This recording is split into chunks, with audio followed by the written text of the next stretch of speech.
is the season of the year when you know a lot of emphasis placed upon peace and goodwill toward men. It's also the season when you see a lot of kindness on the part of people. But the kindness that the Bible speaks of is not a seasonal kindness. It goes all the way to the end. And I have no problem with that. I have no problem with people being kind during the holiday season. I would rather folks to be kind to me sometime than at no time. So I appreciate that. But also, if this kindness causes them to focus on Jesus, I'm happy with that. Amen. That's right. Scripture says in Ephesians 4:32, be ye kind to one another, tender-hearted, forgiving one another, even as God in Christ's sake hath forgiven you. In Galatians 5:16 through 23 through 18, here are the words of Paul. But I say, walk by the Spirit, and you will not carry out the desire of the flesh. For the flesh seeks its desire against the Spirit, and the Spirit against the flesh. But these are in opposition to one another, so that you may not do the things that you please. But if you are led by the Spirit, you are not under the law. Paul writes about an experience that all of us have. I mean, every one of us have this experience. It's a conflict between the flesh and the Holy Spirit of God. It's a conflict between us and the devil. So Paul specifies in verse 17. For the flesh sets its desire against the Spirit, and the Spirit against the flesh. For these are in opposition to one another, so that you may not do the things that you please to do. The flesh stands for our natural birth. The flesh stands for our sinful nature. The Spirit represents our new birth. Our new birth in the Holy Spirit. But Paul is clear. These are opposed to each other. Let's spell that out. Your flesh and my flesh don't get along well with the Holy Spirit of God. You know what that means? That means you and I will be frequently involved with the devil. So Paul writes these words in Galatians 5:16. But I say, walk by the Spirit, and you will not carry out the desires of the flesh.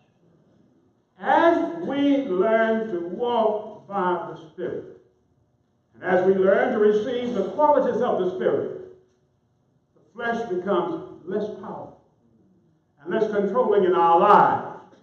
The Spirit becomes more powerful and more controlling in our lives.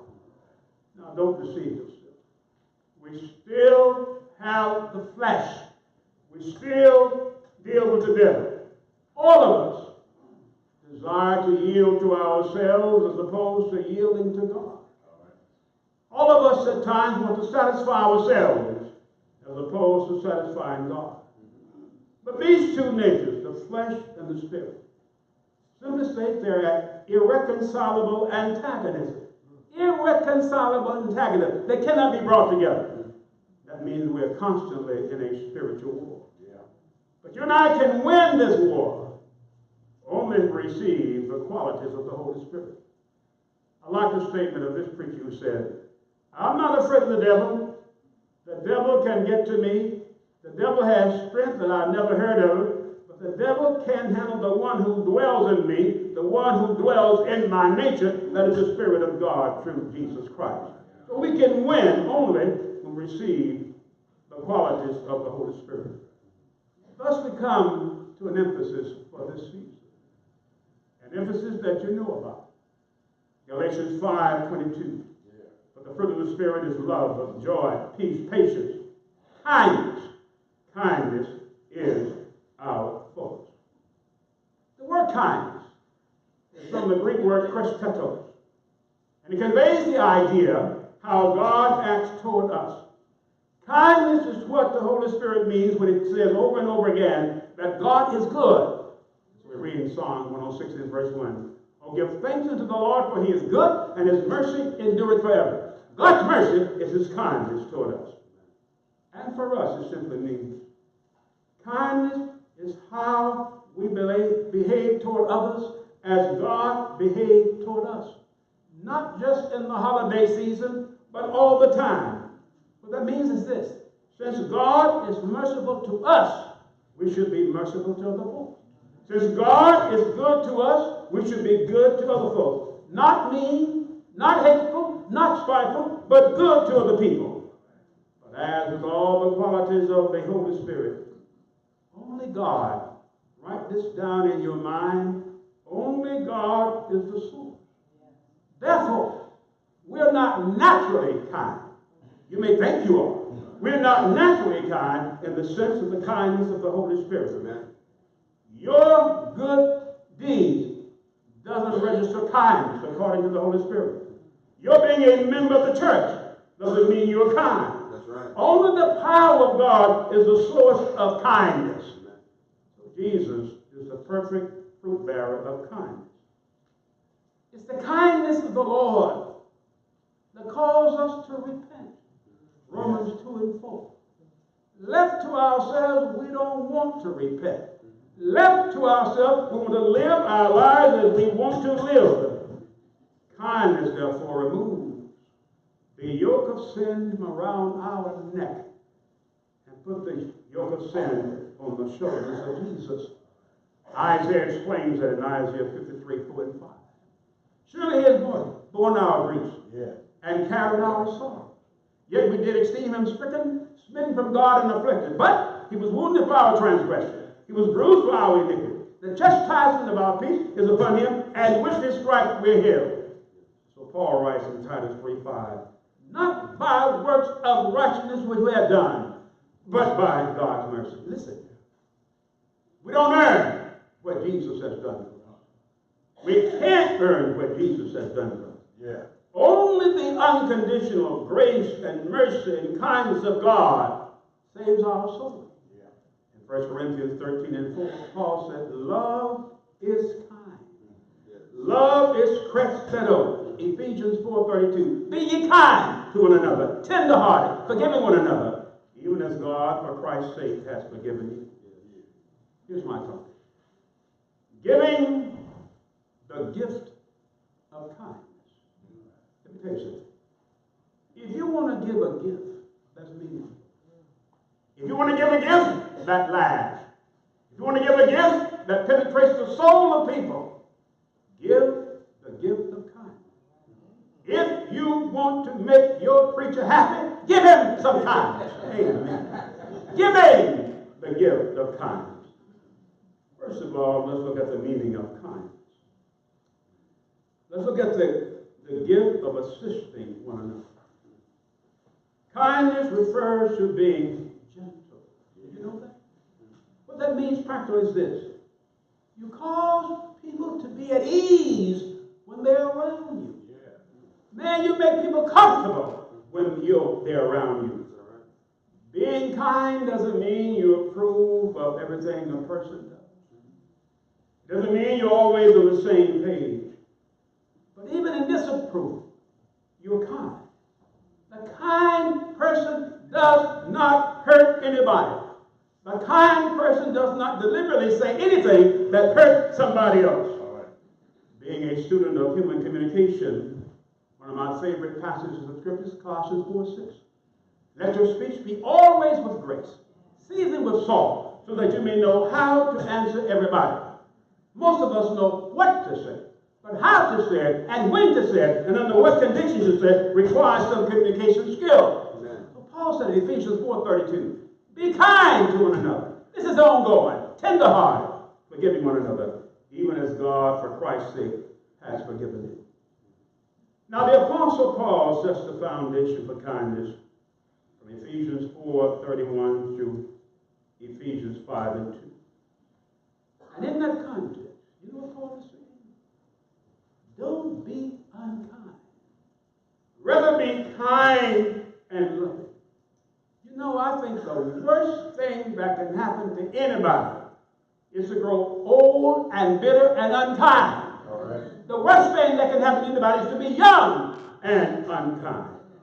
No matter what the calendar says. This is my philosophy. We should strive to be young at heart less bitter, and becoming more sweet. When you're kind to folks, practically speaking, and when they leave your company, they don't feel put down. They feel lifted up. And I made up my mind, in spite of the challenges that I face, I made up my mind that I'm always going to exude some bubbling brown sugar. Amen. You can't handle that? Deal with it. Don't bring any lemons around me. I have enough lemons to deal with. Right. Don't bring any lemons around me. If you bring some lemons around me, I will stop and make some lemonade and give you something to drink and sweeten you up. Here's what Paul gives a list of 6 unkind things and why we should be kind. Listen to what he says in Ephesians 4 and verse 32.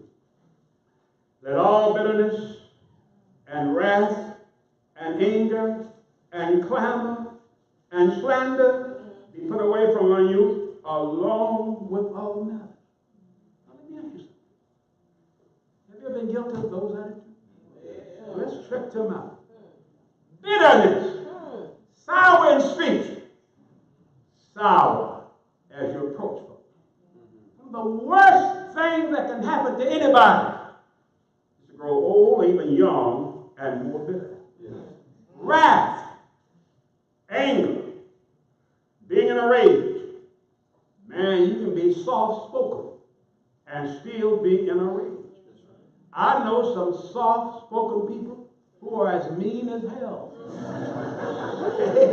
I said that as I wanted to say it. Now, some of you won't remember the rest of the sermon because the preacher used hell. Well, deal with that. Deal with that. Handle that on your own. I know some soft-spoken folk who are as mean as hell. Man, out of control. Quarreling. Yelling at folks. I had a marriage counseling in which the man got out of control. He started screaming and yelling. His wife said, "Don't get out of control." He said, "I'm not out of control." They were screaming and yelling. Slander, from the Greek word blasphemia, which means talking behind a person's back, trying to destroy their reputation. Malice, my goodness, holding a grudge. Yeah. Somebody does something you don't like.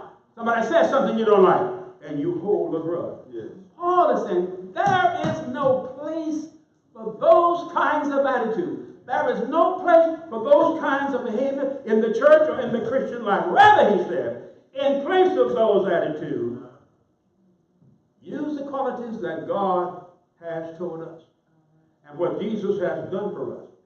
What is that? Paul is very, very clear. Be kind to one another, tender-hearted, forgiving one another. Yes.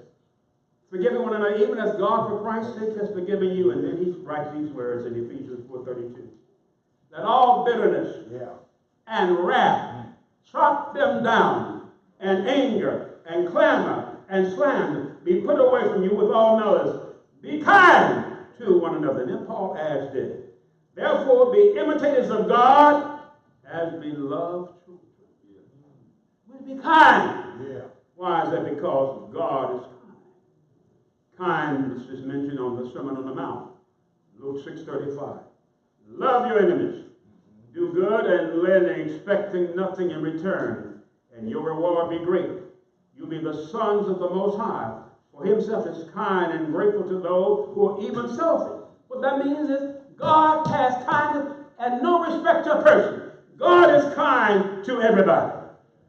As God's children, Paul is saying, we should imitate God and be kind.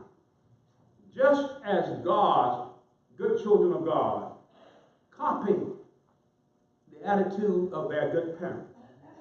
Man, we are to be kind to folks even when they don't even deserve it. Right. Have you been that way? I've met folks who didn't deserve my kindness. I didn't always win, but I tried to give it to them anyway, even though they didn't deserve my kindness. What I'm saying is this. Only the power of the Holy Spirit can demonstrate this kindness. I find it interesting that after mentioning the qualities of the Holy Spirit, Paul's put how we shall and how we shall not behave. He's very, very clear with that. Galatians 5 and verse 26. He's very clear. How we shall and how we shall not behave. He says these words. If we live by the Spirit, let us also walk by the Spirit. Let us not become boastful, challenging one another, my good, envying one another. Do you know what that means? Yeah. Our conduct toward others. Think about this. Our conduct toward others is shaped by our opinion of ourselves. If you are self-conceited, if you feel you're better than anybody, if you feel you're superior to anybody, envy is set in. The self-concept sets in self-idea. The idea of vainglory you have. That means your opinion of yourself is empty. Vainglory. It's vain. That means you have a false opinion of yourself. Yes. That means you're not as great as you think you are. You don't know what you think you should know. You're not as good as you think you are. Your opinion of yourself is false. And when you are self-conceited, your relationships with others begin to die. Yes. That means we should not be conceited. Right. So as to provoke folks. When you provoke folks, you're challenging them. When you are self-conceited, you're so sure of your superiority that you're willing to wage that superiority over everybody. And as someone has said, don't show off if you don't want to be shown up. Hello. Second, envy sets in. Envy sets in the mix in our relationship to others. When we are self-conceited, when we think more about ourselves than what we are. People have something that we don't have. They can do something that we cannot do. Thus, the qualities of how we should be kind is very, very clear in Galatians 5, 25 and 26. If we live by the Spirit, let us also walk by the Spirit. Let us not become boastful, challenging one another, envying one another. My goodness, to be kind. To be kind, my goodness, is to live by the Holy Spirit. So let's test this out. So we're talking about here in the midst. The test of the Holy Spirit. Do you know what the test is in this context? The test of walking in the Spirit is not how well we conduct the assembly. The test of walking in the Spirit is not how well we sing. The test of walking in the Spirit is not how we commune or how we baptize. All of those things must be done to God's approval. But the test of walking in the Spirit is how we treat one another. And you don't treat other folks right, I don't care how long you've been baptized, you're not walking in the Spirit of God. Someone has suggested that, why is it difficult to give away kindness? Why is that? And someone answered, the reason it's difficult to give away kindness is because kindness is something you have received that you don't forget. As we have that experience. Give the world the best that you have, and the best will come back to you. All right. What is that? Ephesians 4:32. Be ye kind to one another, tender-hearted, forgiving one another, even as God, for Christ's sake, has forgiven you. Right. So kindness is the equivalent of walking in the Spirit. Now that we have looked at kindness, the gift of assisting each other, let's look at kindness and the gift of acknowledging each other. How do you act when you believe somebody has gone wrong? What's your attitude? When you have the idea that somebody has gone wrong, or that somebody is burdened down with a burden. Here, because it follows Paul's list of the Holy Spirit, I want to give an exposition of Galatians 6, 1 and 2. I want to go through that with you right now. The exposition of Galatians 6, 1 and 2 is very, very clear. Yeah. And here's what Paul says. Let's look at acknowledging one another in kindness. First of all, if you have received the Holy Spirit of kindness, you realize that the Christian walk is a shared journey. All right. It's a shared journey because you cannot walk this walk all by yourself. Yeah. You cannot act as if you don't need anybody. That's one reason the Bible tells us to come together. Yeah. Come together so that we can draw strength from each other. We need somebody to help us through life. We need somebody to be guided in God's way. We need somebody to restore us when we've gone wrong. We need somebody to be kind to us. Yes. That is what Paul meant when he said, brethren, if anyone is caught in any trespass, you who are spiritual, restore such a one in a spirit of gentleness.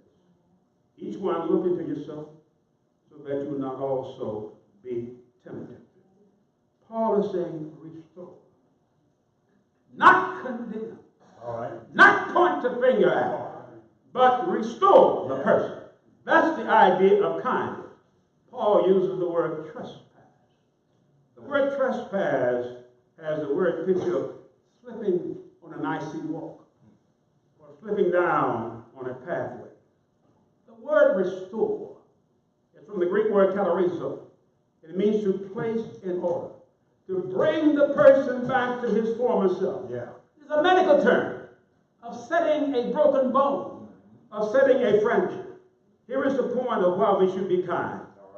All of us are capable of sinning. All of us do sin. We live a life of sin, but any one of us can slip up, and we do slip up. We should not be so pure and holy to think, I live a life above everybody else. My life is so righteous that I don't sin. The Bible says in 1 John 1:8-9. Is that right? My goodness. If we say we have not sinned, we deceive ourselves, and the truth is not in us. If we say we have not sinned, we make God a liar, and his word is not in us. It's a sin to say that you don't sin. Kindness, when a person does wrong. Not wrong by your standards. Not wrong because you don't like somebody. That's where a lot of church people get all confused. You did something I don't like. You did something I don't approve of. Therefore you sin. Let me tell you something. We don't need anybody to create any new sin. My goodness, the devil has enough sin for all of us. We don't need anybody to create any new sin. But when we are wrong, we're restored by God's standard through the process of the Holy Spirit. And the picture is this of kindness. When a person goes wrong, you run to the person. Reach out your hand to the person. Raise him up. Comfort him with the word. Not your word, but with the word of God. We read Ephesians 4:15, speaking the truth in love. That is when we respond in kindness to a person who's done wrong. That's how we acknowledge somebody. But also, Paul points out, and that leads to who does the restoring. The text says, only the Spirit. Only the spiritual. Let me make that practical. Only those who are walking in the Spirit. Amen. Only those who are more concerned about the person's soul than what the person has done wrong. You're concerned about the person. That's right. So Paul speaks specifically. You who are spiritual. You ain't spiritual. You ain't walking in the Spirit. You're not characterized by the Spirit. Keep your mouth shut and stay home. You must be walking by the Spirit of God. You see, I believe this. All Christians have the Holy Spirit. But the Holy Spirit doesn't have all Christians. My goodness, doesn't guide. To be kind, therefore, is to be spiritual. But acknowledging the kindness and restoring one who's done wrong. Not only does Paul emphasize who does it, when it's done, but how it is done. Do it in gentleness. Get the word picture. Do it in gentleness. Since the idea, calorizo, conveys the idea of resetting a fractured bone or a fractured limb. You don't go to folk with harsh judgment.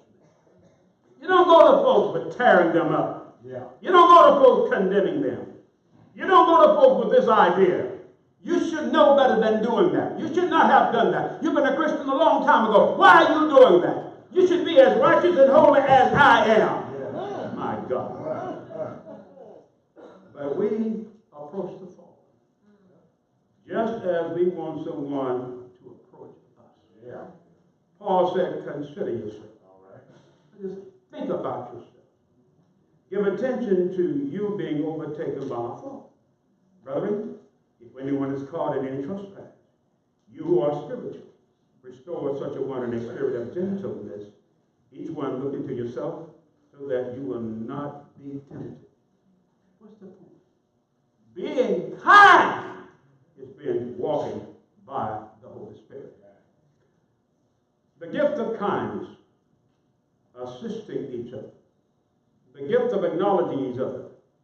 That leads to the gift of making allowances for each other. In practical terms, when you are kind to people, you do something for them. It's not just in your mind. When you are kind to folks, you do something for them. Listen to Paul, Galatians 6:2. Bear one another's burdens, and thereby fulfill the law of Christ. This leads to where we should be. Paul repeats the idea of the interdependence of the Christian walk. Paul shows that walking in the Spirit and being kind go together. He states this in 1 Corinthians 12:26. You know, if one person suffers, we all suffer. If one person is honored, we all honor with that person. Romans 15:1. We who are strong are to bear the infirmities of the weak and not just to please ourselves. What is Paul saying? The new life is a shared life. Literally, we do something for the person. To bear one another's burden does not mean you take the burden off of somebody else's shoulder. But you help the person to carry the burden. That means more than giving material assistance. That means more than giving money. It means you help the person carry. You show that you care about the person. I shall never forget a man who was suffering all kinds of depression. Spiritual depression. He was really down on it. But he had the courage to say, you know what, Matt? I'm going to be all right. I said, why do you say that?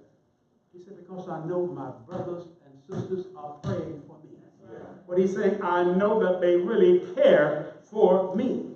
The idea is, my goodness, be humble, be kind to a person. I read about a doctor who had been practicing medicine for almost 50 years. And he said, I have prescribed many medicines. He said, but when it comes to human ills, human problems, this is the doctor saying. He said, the best medicine you can give somebody is to show concern and kindness for them. Some skeptic asked him, suppose that doesn't work, doctor. And the doctor said, then give them a double dose of kindness. Bearing one another's burden. You act as if you make it lighter for a person. As Job said, your words have kept people on your feet. The text assumes that all of us have burdens. But God doesn't intend for us to bear these burdens alone. Some Christians need to realize that. We all have burdens. But my goodness, God doesn't intend for us to bear these burdens alone. But some people, it's a test of their strength. It's a test of their individuality, not to share their burden with somebody. But everybody needs somebody to lean on, in the words of Bill Withers. Everybody needs somebody to lean on. Everybody needs someone to talk to. Everybody needs someone to help them through this life. So Paul is saying, bear one another's burden and thereby fulfill the law of Christ. Now I realize, private concerns must be respected. You just cannot let everything go because you want to let it go. It must be respected. I also realize that David said in Psalm 55:22, cast your burdens on the Lord, and he will sustain you. Even the Lord said in Matthew 11:28, come to me, all you that labor and are heavy laden, and I will give you rest. But some people have concluded, when it comes to my burden, I don't need any human help. All I need is God. You rethink that. When it comes to burden, you say, I don't need folks. All I need is God. The rub is, God works through people. The blessings of God come to you because people have been praying for good things for you. come to you because somebody is praying for you. Blessings come to you because somebody's being kind to you. My goodness, that helps out a lot. Just the other day, somebody was very kind to me. I shall never forget it. I was going into a place and there were two doors that I had to open. This guy behind me rushed beside me, opened the first door. I said, thank you. Then he rushed and opened the second door.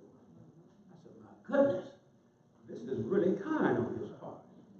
And then I went into Subway, left my wallet in the bathroom, and it was found by somebody, and all my money was still there. God knows I must be living right. Amen.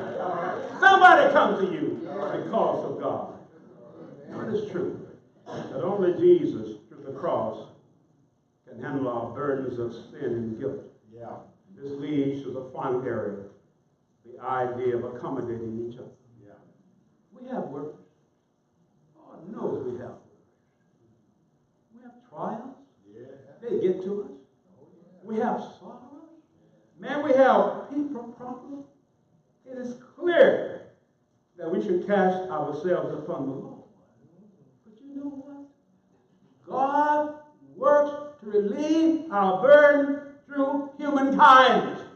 One of the best compliments I have ever had was not because of a sermon, not because of a Bible study, but I talked to this person. And as this person was leaving, he said, thank you, Mac. I now feel better. God worked through humankind. All right. Here's what Paul said in 2 Corinthians 7, 5 and 6. But even when we were in Macedonia, our flesh had no rest. All right. But we were afflicted on every side. Conflict without, fears within. Yeah. But God, who comforts the depressed, comforted us by sending us Titus. Yeah. Paul said, in spite of all my prayers, I was lifted up, but my friend Titus. Yeah. Being kind, therefore, is God's plan for us. Not just during the holiday season. Well, be kind during the holiday season. Yeah. But be kind only. Yeah. We should seek people who are concerned about it. Yeah. We should seek people who know what we're dealing with. Not just to get into our business, my goodness, but because we are not under the law. In that context, Jesus said this, John 13, 34 and 5. A new commandment that I give you, that you love one another even as I have loved you. Check it out now. By this shall all men know you are my disciples if you have love one for another. Check out your Bible. The main badge of a Christian is not how often he takes the communion, not how often he assembles, but how he treats one another. Yeah. A new commandment I've given you, that you love one another even as I have loved you. So Paul is saying, love fulfills the law. Yeah. Fulfills the law of Christ. That means it fulfills the law of love. In love to love, we bear the burden. And in bearing the burdens, we fulfill the law. All three are connected with being kind. To bear somebody's burden. I realize you cannot bear everybody's burden. All right. But to bear burdens is a great ministry. Every Christian should be kind, be willing to bear the burdens of somebody. Yeah. Paul writes in Galatians 6 and 3 these words. For if anyone thinks he is something, when he is nothing, he deceives himself. You know what Paul is saying? If you think you are above assisting one another, you have deceived yourself to think you're walking in kindness. If you think you're better than anybody else, you have deceived yourself in walking in kindness. But Paul adds in verses 4 and 5, but each one must examine his own work, and then he will have reason for boasting in regard to himself and not in regards of another. Each one will bear his own load. There's no contradiction here in bearing one another's burden and verse 5. Verse 5 indicates personal responsibility. Yeah. But each will bear his own load. What does that mean? Nobody can be faithful to God for you. Nobody can work in a ministry for you. Yeah, all right. Nobody can assemble for worship for you. All right. That's your backpack. That is your responsibility. But you're to live in such a way so as to make it easier for a person to carry his load. Yeah.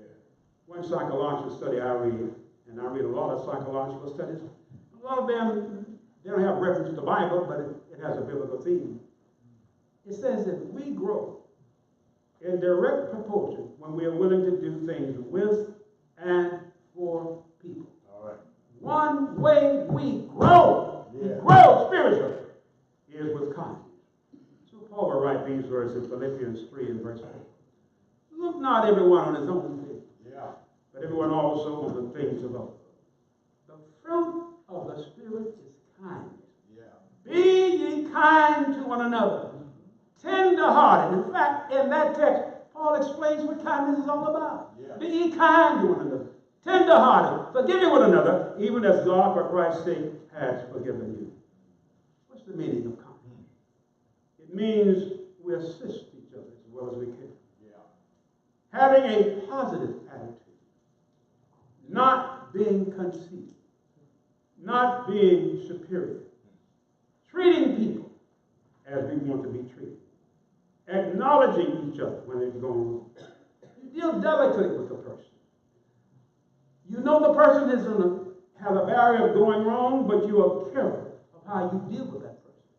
Bear in mind, my goodness, this is the idea of resetting a broken joint, setting a broken bone. You know when anybody pushing on you, shaking you down, you deal delicately with this person, allowing some other person, and finding the gift of accommodating each other. Kindness in terms of fulfilling the law of Christ. Every Christian should be kind enough to bear somebody's burden. I ask you, is there anybody that you know of that you are helping them to bear their burden? If you're helping them to bear their burden, my goodness, you're kind. And if you're kind, you're walking by the Spirit of God. Say amen to God's word. Let's pray together. Father, we thank you so much for the power of your Holy Spirit. The power of the Holy Spirit that can enable us to be kind even when we don't want to be kind. Being kind when people don't even deserve our kindness. But being kind because, God, we know you work through people. You bear burdens through human instrumentality. Help us be the kind of people that are open to folks, willing to share ourselves with them, willing to listen to them, being kind to them, being available to them, being humble toward them. Help us to realize that even when we do go wrong, when we do go wrong, we're wrong according to your word. Be kind enough to approach a person in a manner that you would like to be approached. Help us to be kind, bear each other's burdens, not just during the holiday season, but every day we live. In Jesus' name, amen. May God bless the preaching, the teaching of the word. God bless you for being here to a portion of God's word. So if you're here and you know you have slipped up on being kind, that you're only concerned about yourself, not even concerned about God, just concerned about you, not concerned about repenting, not concerned about living as God wants you to live. Remember now, it's the kindness of God that calls you to repentance. Only God's kindness paves the way for repentance. So don't take that lesson. I'm living my life the way I want to live. I serve God the way I want to serve Him. No! Take God's kindness as a means of changing your life according to His will. So if you're here and you're trusting in what Jesus has done for you, trusting in His death on the cross, trusting in His shed blood for you, my goodness, express that trust by the way you live. Express that trust by being united with Jesus Christ. Express that trust by being baptized into Him. We're baptized because we believe Jesus is the Christ, the Son of God. He died on the cross. He shared our sin. And because Jesus was kind to us. If you know that Jesus is kind to you, and you desire to be a disciple of Jesus, please express that right now by coming to the front. We stand and sing. All things are ready, come to the feast.